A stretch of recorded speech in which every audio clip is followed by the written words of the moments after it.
গভীর ঘন জঙ্গল। সেই জঙ্গলের পাশেই ছিল একটি খোলা মাঠ। সেই মাঠে একটি গরু বাঁধা ছিল। হঠাৎ করে সেখানে এসে উপস্থিত হলো একটি বাঘ। বাঘ গরুকে দেখে খুব খুশি। সে গরুকে বলল, "কে রে গরু, তোকে পেয়েছি, আজ তোকে আমি খাবো।"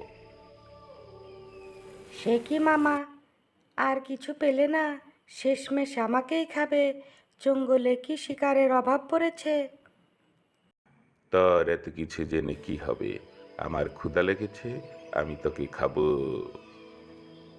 সে না হয় খেও, কিন্তু এখন যদি আমাকে খাও তাহলে তো তোমার খুব ক্ষতি হবে মামা। ক্ষতি হবে কেন? আমি তোকে খাবো। এখানে লাভ কি আর ক্ষতি কি? সব তো আমারই লাভ। দেখো আমাকে কিভাবে এখানে বেঁধে রেখে গেছে। আমি তো না খেতে পেয়ে দিন দিন শুকিয়ে যাচ্ছি। মাঠে কত ঘাস, কিন্তু আমি খেতে পারছি না। আর ভালো মতো না খেলে কি শরীরে মাংস হয় তুমিই বলো? এখন যদি তুমি আমাকে খাও তাহলে হাড্ডি ছাড়ার কিছুই পাবে না। ও, এই কথা। তাহলে তোর মালিক তো খুব বোকা রে। হ্যাঁ, এই কথা তুমি কত সহজেই বুঝলে। তুমি বুদ্ধিমান, তাই তো বুঝলে। কিন্তু দেখো, আমার মালিক বুঝে না, কি বোকা। ওই দেখ, আমি তোর এত কথা শুনতে চাই না। আমি তোকে খাবো। হ্যাঁ মামা, এত খাবো খাবো কেন কেন? খাওয়ার আগে একটা কাজ করো, তাহলে আমারও পেট ভরবে আর তোমারও আমাকে খেয়ে পেট ভরবে। আচ্ছা বল, শুনি কি কাজ? তুমি আমার দড়ি খুলে দিয়ে যাও, আমি পেট ভরে খেয়ে শরীরে মাংস বানাই, তারপর তুমি আমাকে মজা করে খেও। আচ্ছা বেশ, তোর বুদ্ধিটা খারাপ না। আমি তোর দড়ি খুলে দিয়ে যাচ্ছি, বিকালে এসে আমি তোকে খাবো। এই বলে বাঘ গরুর দড়ি কেটে দিয়ে গেল। আর গরু মাঠের ঘাস মনের সুখে খেতে লাগলো। বিকেলবেলা তো আবার সেই বাঘ এসে হাজির। এখন কিন্তু আমি তোকে খাবো। আরে মামা, এত তাড়া কিসের? খেও, না তো করি নাই। আর আমি তো পালিয়েও যাই নাই। আমি সারা দিন আর কতই খেয়েছি বলো, যে আমার শরীরে মাংস হয়ে গেছে। হুম, তাই তো দেখছি। আমি তোর দড়ি খুলে দিয়ে গেলাম, তুই তাড়াতাড়ি খাচ্ছিস না কেন?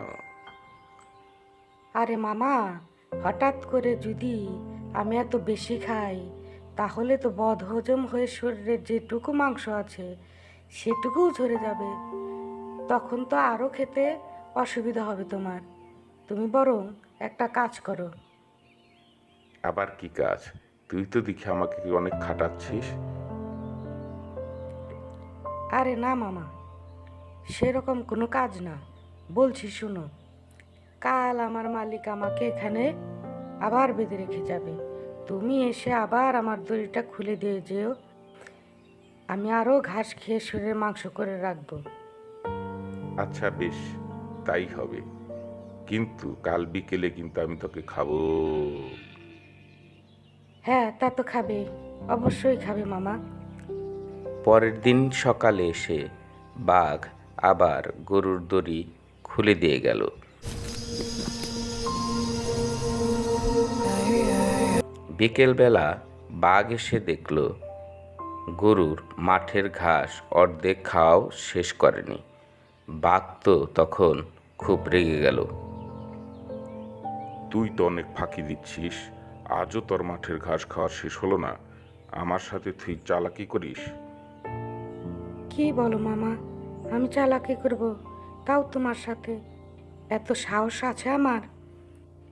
আমি তো সারাদিন ঘাস খেয়েই যাচ্ছি। এত বড় মাঠের ঘাস কি একদিনে খেয়ে শেষ করা যায় মামা?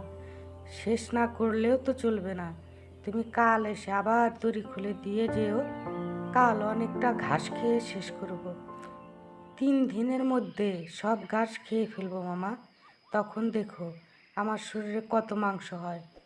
তখন তুমি আমাকে 4-5 দিন ধরে খেতে পারবে। এই কয়দিন ছোটোখাটো শিকার করে চালাও মামা, তারপর তো আমি আছি।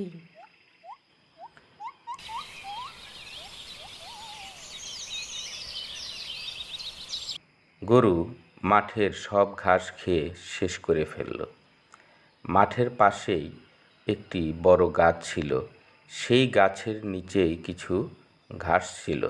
পরের দিন বাঘ এসে বলল, আজ তোর কোনো কথাই শুনবো না। আজ তোকে আমি খাবই। 5 দিন ধরে না খেয়ে আছি, তোকে খাবো বলে। হ্যাঁ মামা, আমি তো তোমার জন্যই অপেক্ষা করছি। তবে খাওয়ার আগে আর একবার দড়িটা খুলে দাও। ওই যে দেখো, গাছের নিচে কিছু ঘাস আছে, শেষবারের মতো খেয়ে আসি। তুই তো দেখি বেশি তাল বাহানা করছিস। রাগ করছো কেন মামা? 5 দিন অপেক্ষা করতে পেরেছো, আর একটু সময় অপেক্ষা করতে পারবে না? দেখো, তুমি তো একটু পরেই আমাকে খাবে, আমি তো শুধু ওই কয়েকটা ঘাসই খাবো, তাই না মামা? ঠিক আছে, আমি তোর দড়ি খুলে দিয়ে এখানেই অপেক্ষা করছি তোর জন্য। আজকে আর তাহলে জঙ্গলে যাব না। তুই তাড়াতাড়ি খেয়ে ফেল, তারপর আমি তোকে খাবো। বাঘ গরুর দড়ি খুলে দিয়ে ওখানেই অপেক্ষা করতে লাগলো। আর গরু গিয়ে সেই গাছের একেবারে উপরের ডালে, মানে মগ ডালে উঠে পড়ল। তোমরা চিন্তা করছো গরু আবার গাছে উঠতে পারে নাকি? আরে ভাই, এটা হলো গল্পের গরু, গাছে কেন, চাঁদেও যেতে পারে। ধন্যবাদ মামা, তুমি এখন ওখানেই বসে থাকো, আমি আর এই গাছ থেকে নামছি না। এই কয়েকটা দিনে অনেক ঘাস খেয়েছি, তাই কয়েকদিন না খেলেও চলবে। বাঘ তখন শুধু গরুর দিকে তাকিয়েই রইল। তার আর করার কিছুই ছিল না, কারণ বাঘ ছিল তখন 5 দিনের না খাওয়া। তার শরীরে এমন কোনো শক্তি ছিল না যে গাছে উঠে গরুকে শিকার করে। তাই সে আবার জঙ্গলে চলে গেল অন্য শিকারের খোঁজে। তখন গরু গাছ থেকে নেমে বাড়ির দিকে রওনা হলো।